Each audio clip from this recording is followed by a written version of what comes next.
¿qué cosa es la osteoporosis primero? La osteoporosis viene a ser la disminución de la concentración mineral ósea del hueso. La idea es que el hueso se descalcifica y la osteoporosis no da síntomas. Y ahora que vienen las fiestas, ¿qué es el alcohol y el tabaquismo? El alcohol no tiene mucha influencia. Doctor, ¿y hay algún antecedente familiar?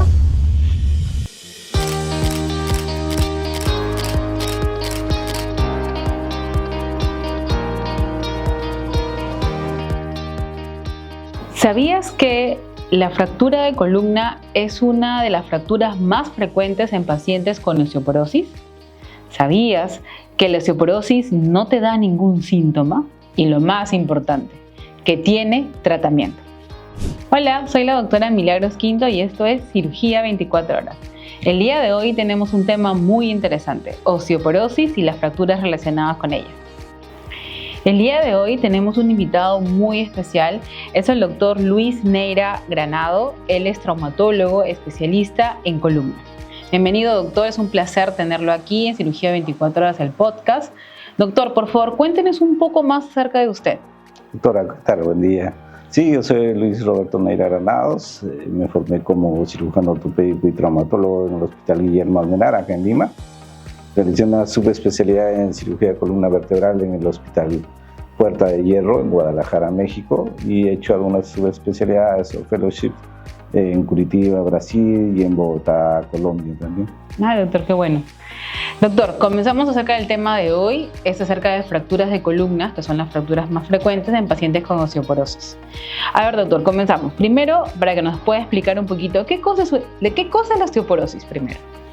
La osteoporosis viene a ser el resultado de la disminución de la concentración mineral ósea del hueso.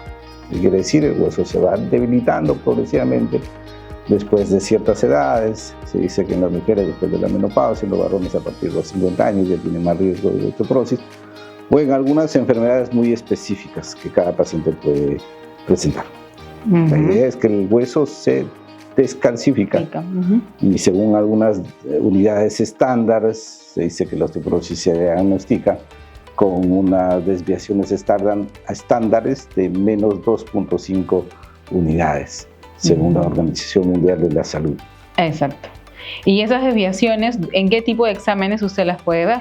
Quizás el diagnóstico de la osteoporosis hoy en día es muy cuestionada.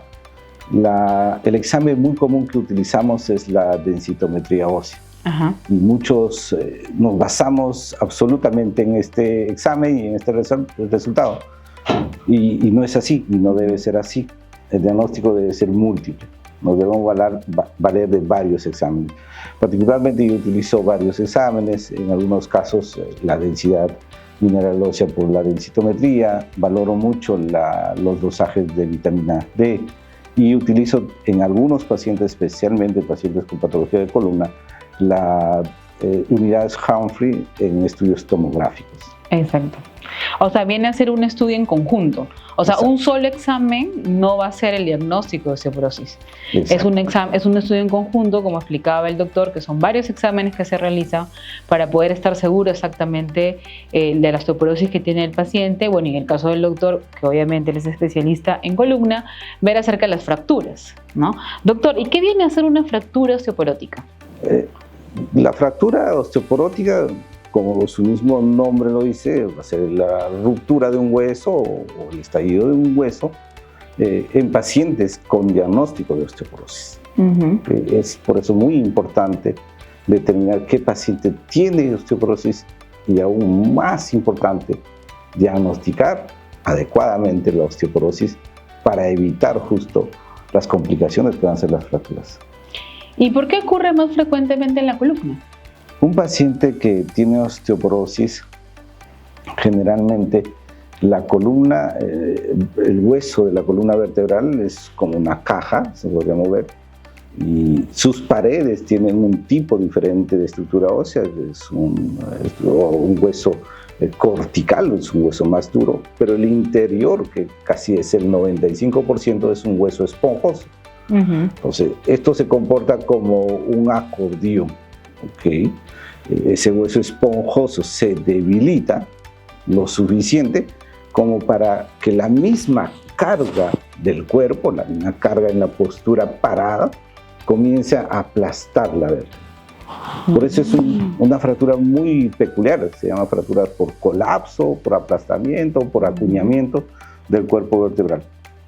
Y lo más curioso es que estas fracturas no se dan por eventos de alta energía, a diferencia de un adolescente, un joven. Claro, que puede, o un accidente de tránsito, una cosa así.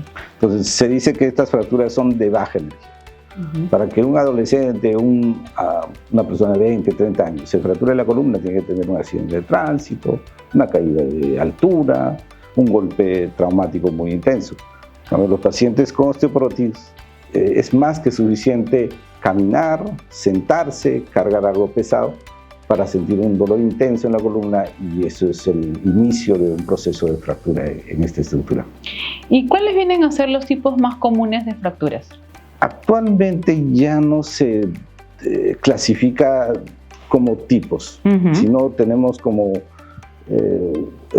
la clasificación actual que se hizo es el 2018, es una clasificación europea, alemana, que nos da 5 subtipos de fractura. Pero estos 5 subtipos tienen características específicas, tanto en la forma, en la magnitud del colapso vertebral, y hasta en el posible manejo que va a tener. Por eso no les podría dar tantos detalles sobre formas específicas de la fractura, ¿no? Porque hay múltiples tipos. ¿Y qué paciente, doctor, sería más propenso de tener este tipo de fracturas? En la gran mayoría de los pacientes osteoporóticos, que vamos a hablar, pacientes de sexo femenino, que son pacientes menopáusicas, y las hormonas femeninas en cierta medida protegen a la mujer contra la osteoporosis, pero cuando ya llega a la menopausia, estas hormonas disminuyen de concentración y por ende comienzan a hacer osteoporosis, y en los varones a partir de los 50 años. Y en algunas otras personas pueden ser a más temprana edad, si tienen alguna deficiencia específica en las concentraciones de calcio en sangre, ¿no? Doctor, ¿y hay algún antecedente familiar de tomar en cuenta? No hay un antecedente familiar para tomar en cuenta.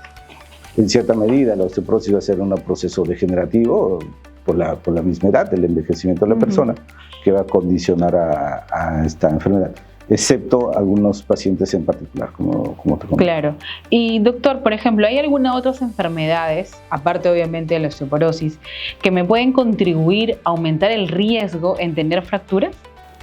Múltiples. Las pacientes mujeres que han recibido cirugías para oferectomía, retiro de los ovarios, o histerectomías tempranas, en pacientes postrados crónicos, pacientes con lesiones medulares que están acostados en la cama. El mismo hecho de estar acostado produce que el hueso se comience a descalcificar, deficiencia de vitamina D.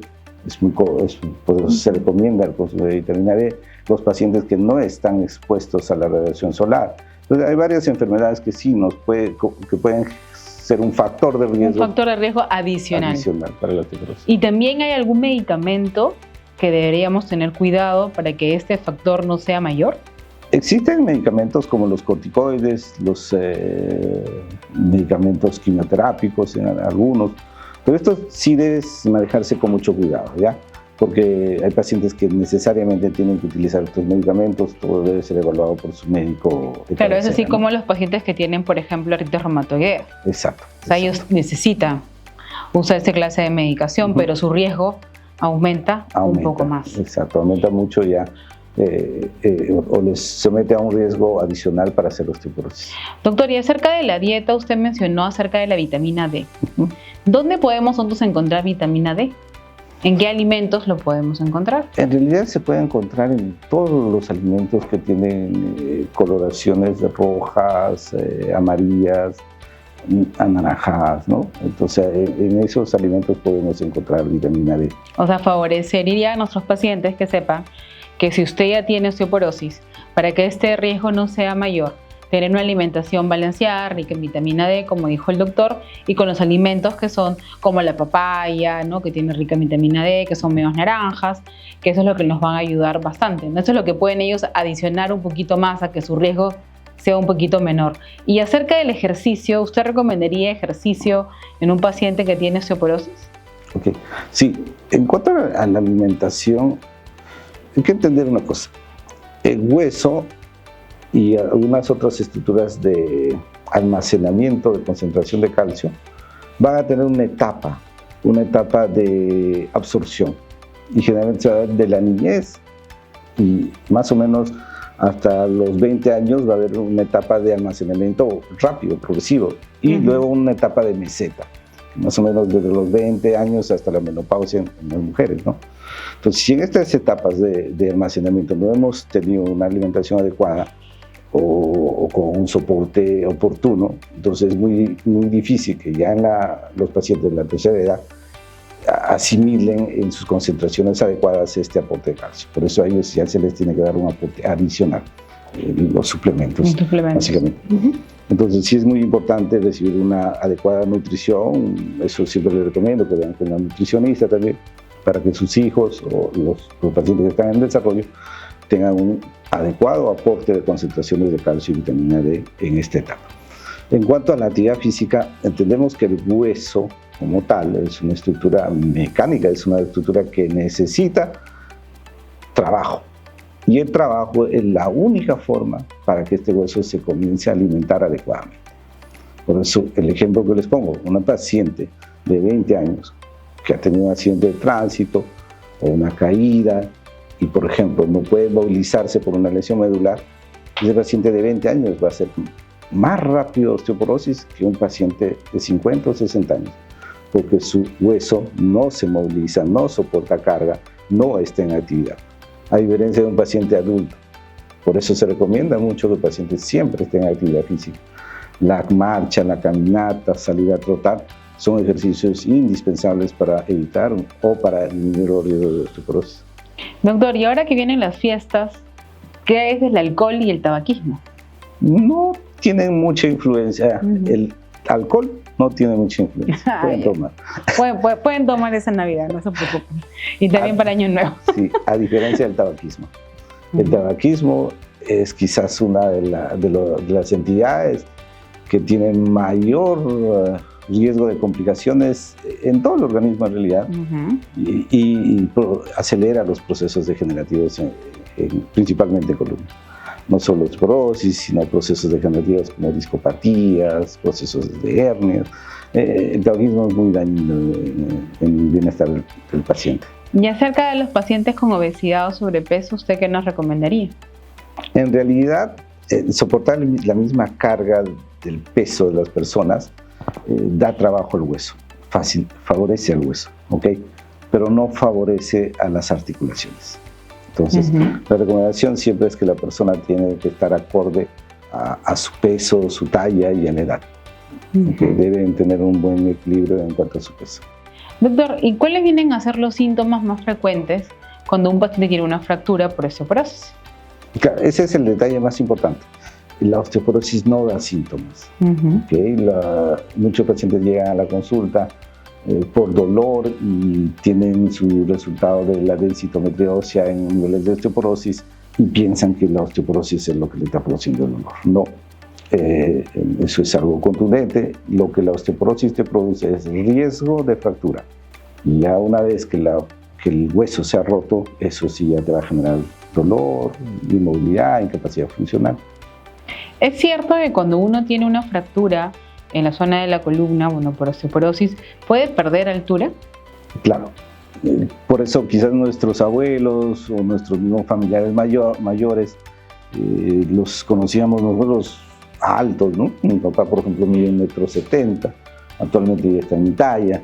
Entonces, sí, efectivamente, el 70% de las fracturas en columna en pacientes mayores o pacientes por osteoporosis son asintomáticas, no generan síntomas.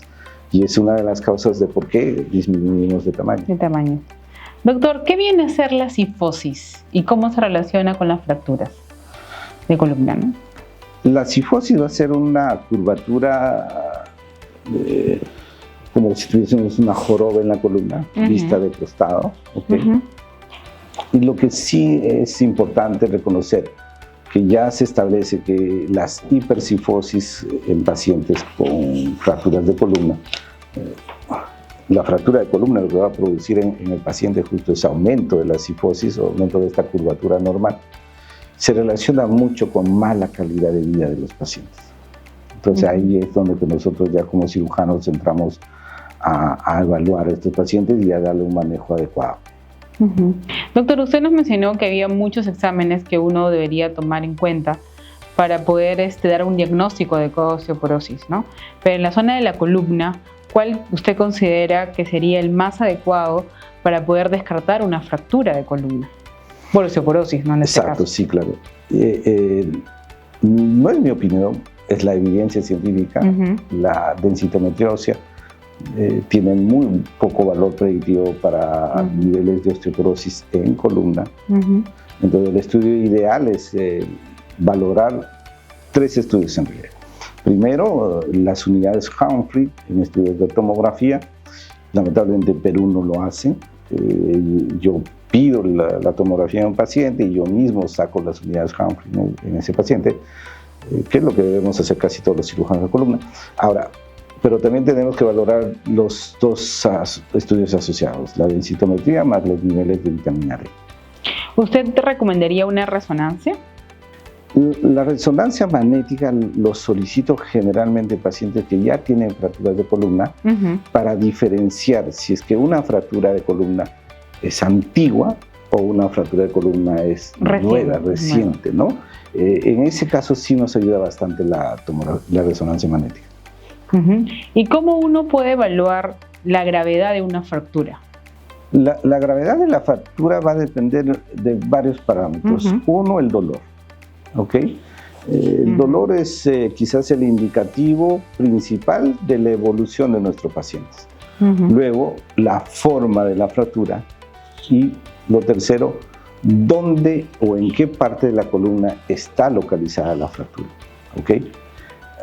Lo que a nosotros nos llama mucho la atención son las fracturas que están localizadas en las uniones o en las intersecciones de las 3 tipos de columna que tenemos, la columna cervical, la columna dorsal y lumbar.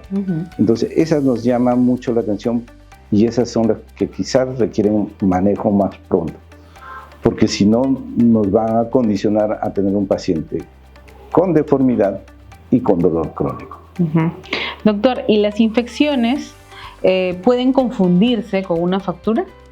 Sí. Cualquier dolor en columna tenemos múltiples diagnósticos. Procesos degenerativos como hernias, procesos infecciosos, lisitis. En Perú muy común la enfermedad de Polio, la tuberculosis en columna, las fracturas. Okay, sí, hay múltiples. Y también hay que tener a veces un diagnóstico diferencial con los tumores. Exacto, pero los tumores tienen más una evolución un poco más crónica. En cambio, los procesos de herniaciones o los procesos infecciosos o las fracturas pues tienen un periodo de evolución muy corta, son muy sintomáticos, Entonces, clínicamente se puede diferenciar. Doctor, y acerca del tratamiento médico, ¿cuál vendría a ser el tratamiento de primera línea en un paciente que llega con una fractura de columna aparentemente por osteoporosis? Nunca el manejo quirúrgico es el tratamiento de primera línea. ¿Okay? Eso sí hay que tenerlo claro, ¿okay? Los pacientes y los médicos como tal, ¿okay? Excepto algunas excepciones. ¿Okay?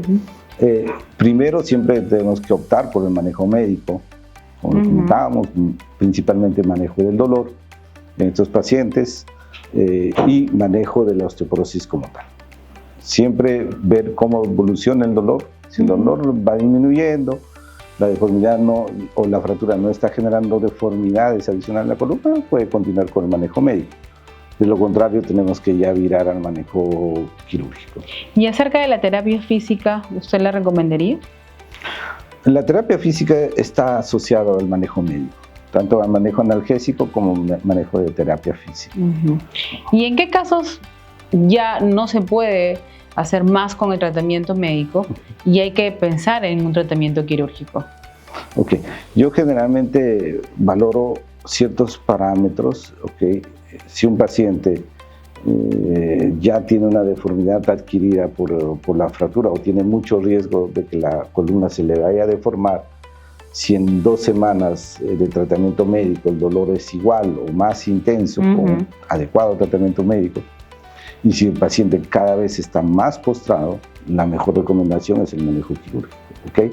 Recordamos que estamos hablando de pacientes añosos y por la misma edad con múltiples comorbilidades. Exacto. Tenemos más riesgo de complicaciones a un paciente añoso de tenerlo postrado que hacerle un procedimiento quizás de mínima invasión. ¿Y qué vendría a ser, doctor, dentro de los procedimientos quirúrgicos, la cifoplastía? En los procedimientos quirúrgicos de mínima invasión, que justo están destinados a pacientes añosos y con comorbilidades, se comenzó primero con las vertebroplastías, que es la colocación mediante cánulas. Ingresamos a la columna con unas cánulas especiales, con incisiones mínimas, mediante estructuras de la misma columna. Llegamos con la aguja al cuerpo vertebral y comenzamos a depositar cemento óseo, que es el polimetilmetacrilato, que es el nombre correcto. Okay. Y vamos a tener 3 objetivos con esto.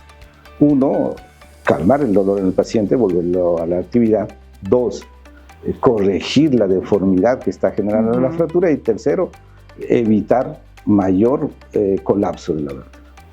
Actualmente ya se cuenta con otros avances, ¿no? Como la cifoplastía, que es el mismo procedimiento. Se ingresa al cuerpo vertebral con una cánula y dentro de la cánula se infla un balón.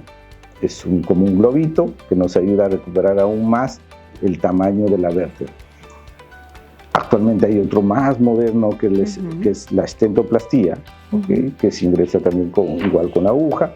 Se ponen como unas gatitas del carro y comienzan a levantar poco a poco la cuerpo vertebral.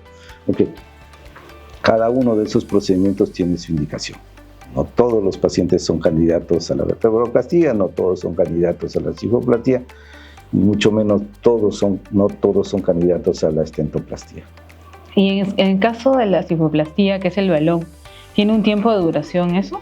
No, el procedimiento ya es definitivo.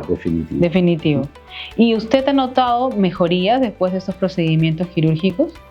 En realidad, yo siempre recomiendo en pacientes con alto riesgo de colapso, de que el paciente se vaya a una complicación de deformidad, o en pacientes con dolor por fractura crónico, que se realicen un procedimiento de mínima invasión. Es la forma más adecuada, con menos riesgos y menos riesgo de complicaciones, de reinstaurar al paciente a su actividad. Sí. ¿Y es posible, doctor, que en la columna, ya que es por un caso de osteoporosis, que hay varios tipos de lesiones, fracturas, usar varias técnicas en un solo paciente? Sí, exactamente. Actualmente el manejo de los pacientes con fracturas osteoporóticas ha innovado bastante. Se está innovando cada vez más. Ya se hacen instrumentaciones con tornillos, con cemento, vertebroplastías, se colocan implantes con cemento. Cada vez la expectativa de vida de la población es mayor.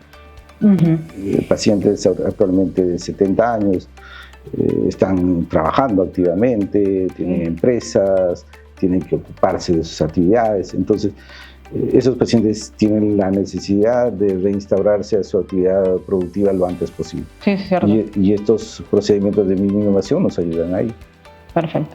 Doctor, y después que un paciente ha sido operado por algún método menos invasivo que usted nos ha explicado también, ¿cuál vendrían a ser los cuidados postoperatorios que debería tener? Muy importante. Se dice que cuando un paciente ya tiene una fractura de columna, tiene alto riesgo, casi un 60% de riesgo, de volverse a fracturar una vértebra de la columna dentro de los primeros 3 meses, si es que no recibe un tratamiento adecuado para la osteoporosis. Entonces, es muy importante no solo realizar un procedimiento de lisiación de columna, sino evitar las futuras fracturas, y lo vas a evitar solamente con un manejo adecuado de la osteoporosis. ¿Y puede haber complicaciones con ese tipo de procedimientos? Sí, efectivamente. Ningún procedimiento está excepto de complicaciones, y mucho menos una cirugía, ¿no? Exacto. La diferencia quizás entre una cirugía y un procedimiento de minimización o una cirugía de minimización es que los riesgos en el segundo son menos si comparamos con una cirugía abierta o una cirugía clásica. Pero igual, no está libre de complicaciones. Lo importante es quizás resolver las complicaciones que vamos a tener, y no abandonar al paciente. Exacto, eso es muy importante. ¿Y cuál vendrían a ser las más frecuentes? Quizás, no tanto la más frecuente, la más temida para nosotros es que el cemento salga del lugar donde estamos poniendo, ¿no? Y recuerden que delante de la columna están las vísceras, están los vasos, y detrás de la columna están las raíces nerviosas. Exacto. Entonces ahí pueden existir complicaciones, ¿no? Pero todo procedimiento de minimización debe ser previamente planificado, ¿no? Actualmente... Ver el volumen, ¿no?, de la cantidad que se va a colocar también. Actualmente yo sí le recomiendo mucho al paciente ver qué es lo que se le va a poner. No sé si va a ser algo raro lo que les comento, pero actualmente en el mercado hay polimetilmetacrilato de 100 soles, 500 soles, 1000, 2000, 10,000. Entonces entenderán que tienen algo de diferencia. Exacto. En la evolución de este cemento óseo, pues ahorita estamos en una tercera generación. Esta tercera generación del cemento óseo nos facilita, tiene múltiples detalles justo para evitar estas complicaciones. Es una estructura más espesa, menos riesgo de que se pueda salir del mismo cuerpo vertebral. Tiene un contraste especial que nos ayuda a ver la colocación del cemento con la ayuda de un equipo de rayos X. Entonces tiene características especiales, ¿no? Por eso que los procedimientos se deben hacer en un lugar adecuado. Que tenga todo el equipamiento también. Exacto, que tengan todo el equipamiento para resolver complicaciones también. Exacto. Doctor, y la última pregunta. ¿Cuánto tiempo se queda hospitalizado un paciente después de hacer un procedimiento poco invasivo, ¿no? Como lo que usted mencionó? Sí, es un detalle muy importante. Justo la semana pasada realicé una vertebroplastía a una paciente, no recuerdo, 74 años, una paciente, a pesar de su edad, deportista, claro, osteoporótica, hipertensa, diabética, cardiópata también. Es un procedimiento, como le dije, un corte que será unos 5 milímetros, con anestesia local, no necesita estar entubada. El procedimiento en realidad se demora entre media hora y 1 hora, luego pasa a recuperación unas 2 horas y luego se va a su casa. Es ambulatorio. Ambulatorio. Esto es ¿verdad o mito? Estamos en el bloque Mitos y Verdades con el doctor Luis Neira, especialista, traumatólogo, especialista en cirugía de columnas. Doctor, comenzamos con las preguntas. A ver, ¿las fracturas por osteoporosis solamente ocurren en personas muy mayores? No, como te contaba... Es un mito. Es un mito, puede ocurrir en cualquier edad, asociado siempre a un diagnóstico de osteoporosis, ¿no? Exacto. Doctor, ¿mito o verdad? Los pequeños movimientos, como toser, inclinarse, cargar un poquito de peso, ¿puede causar fractura en estos huesitos debilitados con osteoporosis? Es verdad. Es una verdad. Sí, por eso se llaman fracturas de baja energía. No necesitas un trauma grande para fracturar la hueso. Doctor, ¿todas las fracturas vertebrales son extremadamente dolorosas? El 70% en realidad de las fracturas osteoporóticas en columna vertebral son asintomáticas. No tienen ningún tipo de dolor. O quizás les generaron una mínima molestia al paciente, ¿no? Doctor, ¿mito o verdad? ¿Los hombres no sufren de fracturas vertebrales por osteoporosis? Ese es un mito. Es un mito. Se ve más frecuente en mujeres. Sí, pero también los hombres lo pueden tener. Los hombres también lo tienen. Sí, es un mito, es un machismo ahí. Doctor, ¿mito o verdad? ¿La fractura vertebral aumenta significativamente el riesgo a fracturas posteriores? Exacto. Como te comentaba, Es una verdad. es una verdad. Ujú. Casi un paciente con fractura de columna tiene hasta un 60% de riesgo de fracturarse otra vértebra Otra vez. Ujú. si no recibe un tratamiento adecuado. Ujú. Doctor, ¿mito o verdad? ¿El sedentarismo es un factor que puede ocurrir que el riesgo de fractura sea mayor? Sí, exacto. Eso es Es una verdad. Es una verdad. Ujú. El sedentarismo y otros factores de riesgo, ¿no? ¿El tabaquismo, doctor, no afecta la salud ósea? Sí afecta el tabaquismo. Ese es un mito. Es un mito. El tabaquismo es quizás uno de los factores de riesgos que se asocia a múltiples patologías en columna vertebral. Pero como dijo el doctor, por estas fiestas sí pueden tomar alcohol. Un brindis no va a afectar su osteoporosis. Muy bien. Doctor, ¿mito o verdad? ¿Qué signos se encuentra más frecuente en personas que hayan tenido fracturas vertebrales? Uno de los signos más frecuentes justo va a ser la baja de la estatura y la cifosis progresiva de la columna, ¿no? O la deformidad cifrótica progresiva. Eso, muy bien, doctor. Sigamos. Doctor, ¿las pruebas de laboratorio siempre confirman una fractura vertebral? No. Es un mito. Es un mito, es un mito. ¿La vitamina D no es importante para las fracturas? Actualmente ya se sabe que la vitamina D es uno de los factores muy importantes para combatir la osteoporosis y para evitar el riesgo de fractura. ¿Usted recomendaría calcio más vitamina D? Siempre calcio más vitamina D. Es más, pacientes con deficiencia de vitamina D les doy medicamentos especiales que tengan altas dosis de concentración de vitamina D. Doctor, ¿la resonancia magnética o la tomografía son necesarias en casos complejos? Para el diagnóstico de una fractura osteoporótica es más que suficiente una radiografía. ¿Con una radiografía es suficiente? Es suficiente. Ahora, si ya nosotros vamos a hacer algo adicional en pacientes, sí solicitamos estudios más específicos como tomografía o resonancia magnética. Pero para el diagnóstico y seguimiento es más que suficiente una radiografía. ¿La densitometría ósea, doctor, puede detectar fracturas? La densitometría ósea no va a detectar fracturas. Es un mito. Es un mito. Es más, la densitometría ósea, como te comentaba, no es mi guía principal en el manejo de la osteoporosis en columna, porque siempre, o en la gran mayoría de los casos, nos van a dar falsos negativos. Nos dicen, no tiene osteoporosis en columna, teniendo el diagnóstico de osteoporosis. Doctor, ¿las fracturas vertebrales, o las vértebras, mejor dicho, lumbares, son las únicas que se fracturan? No. Es una de las más frecuentes, pero también tenemos el riesgo de fracturarse la cadera o la muñeca. Entonces, es por eso muy importante el manejo de la osteoporosis. Doctor, ¿todas las fracturas vertebrales son causadas por osteoporosis? No todas las todas. fracturas vertebrales, es un mito. Es un mito, porque también puede haber por accidentes de tránsito, en pacientes jóvenes, como usted también nos mencionó. Sí, exacto. Doctor, ¿es importante evaluar las posibles condiciones coexistentes en un paciente con osteoporosis?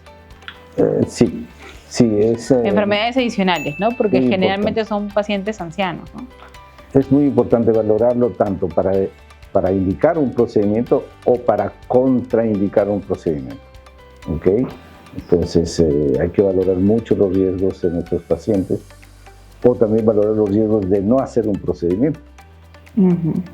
Doctor, ¿el dolor irradiado puede ser causado por hernias discales o también otras afectaciones cuando el dolor se irradia? Claro. El dolor irradiado, más conocido como dolor ciático, puede deberse por una hernia, puede deberse por un tumor, puede deberse por una fractura en la columna. Entonces tiene múltiples causas.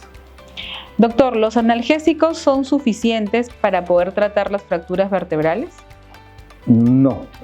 Es un mito. Es un mito. En realidad utilizamos toda una escalera progresiva en el tratamiento del dolor, ¿no? Doctor, ¿la cirugía de fracturas vertebrales por osteoporosis es muy peligrosa en pacientes adultos mayores? No, eso es un mito. Es realmente un mito. Yo diría que quizás es uno de los procedimientos más nobles y más seguros que se pueden hacer en la columna vertebral. ¿Y la cirugía, doctor, puede corregir completamente la deformidad? Es un punto muy importante. Sería un mito. Es un mito. Actualmente ya se sabe y se tiene que tener en cuenta es que nosotros no podemos corregir la evolución natural de nuestra vida. ¿Okay? Entonces, la idea no es corregir o regresar a la normalidad a las columnas osteoporóticas, ¿ya? Solo se debe hacer lo menos posible en la columna para tener mayores resultados y evitar riesgos de complicaciones, ¿no? Doctor, ¿solamente los pacientes que tienen mucho dolor son los pacientes que están indicados una cirugía?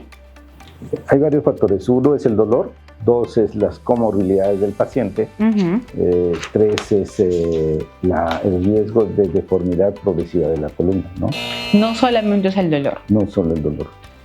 Doctor, ¿la rehabilitación después de una cirugía no es necesaria? En el caso de la vertebroplastía, que son por fracturas de columna, muchos de los pacientes, más que con el procedimiento, es suficiente para que calmen su molestia. Pero si persiste con algo de dolor, pueden iniciar terapia física también. Doctor, y nuestra última pregunta. ¿La cirugía solo beneficia a pacientes con fracturas recientes? ¿Un paciente con una fractura antigua puede también operarse? Ahí viene el detalle. El detalle viene cuando no hemos valorado previamente a un paciente o no le hemos dado tratamiento adecuado a un paciente cuando tuvo la fractura. Esta fractura va a dejar una secuela y esa secuela generalmente es conocida como cifosis postraumática. Ya sabemos que la cifosis postraumática, dependiendo del lugar de la columna que esté, va a generar dolor crónico en estos pacientes. Y entonces, la única forma en muchos de estos casos para quitar el dolor del paciente van a ser cirugías ya más grandes, más cruentas, con mayor riesgo de complicaciones. Pero necesariamente tienen que someterse para mejorar su calidad de vida, ¿no? Bueno, ha sido una charla muy interesante para todos. Hemos aprendido mucho acerca de lo que son las fracturas vertebrales por osteoporosis. Usted ya sabe, señor que nos está viendo en casa o señora que nos está viendo en casa, que esas fracturas son muy frecuentes en pacientes adultos, ¿no? Que hay también comorbilidades que tener en cuenta. Hay varios estudios que no solamente una densitometría ósea es el único estudio que se debe hacer para poder descartar la osteoporosis, como nos ha explicado muy bien el doctor. Y que lo más importante es que todo tiene tratamiento y, como explicó el doctor, hay tratamientos mínimamente invasivos que permiten recuperar su movilidad, disminuir el dolor del paciente con fractura en la columna por osteoporosis. Doctor, ha sido un placer tenerlo aquí. En verdad estoy muy gustosa, he aprendido un montón el día de hoy acerca de fracturas de columna. Doctor, ¿dónde lo podemos encontrar? Un gusto, doctora Milagros, estar con ustedes hoy. Yo me pueden encontrar en Cirugía 24 Horas o en las redes sociales. También atiendo presencialmente en la Clínica Internacional, sede de San Borja, o en la Clínica Ricardo Palma. Muchas gracias, doctor. Soy la doctora Milagros Quinto y esto es Cirugía 24 Horas, el podcast.